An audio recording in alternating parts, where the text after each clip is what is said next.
唉，咳咗成個月都未好。Doctor, what should I do?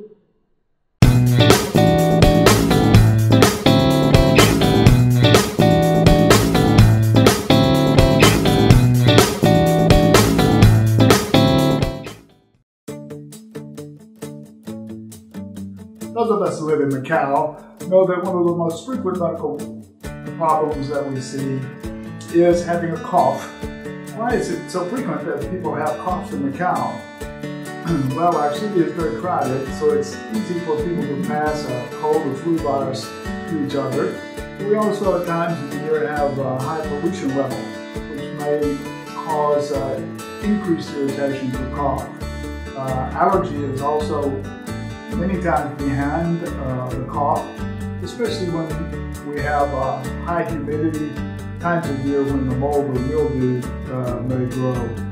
So these are all things we have to keep in mind when we have a cough. But what should we do?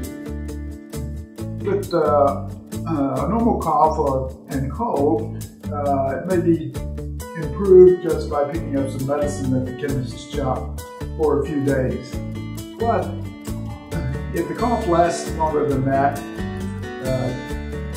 it's best to see a local doctor to get a proper diagnosis.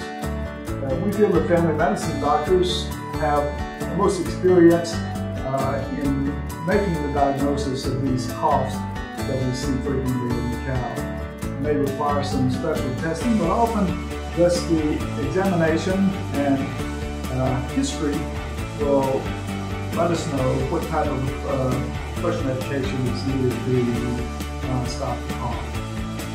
Of course, you need to be good to your voice, drink plenty of liquids, stay away from hot, spicy foods, fried foods. You might add a little bit of honey to your warm tea or water to soothe your throat when you have a cough. If the cough continues, you should return to the same doctor if you can, so that they can continue to test for different possibilities that might be causing the cough. If we all follow these guidelines, I think that we can reduce the amount of coughing that goes on in the city and the amount of face masks that we see on the street.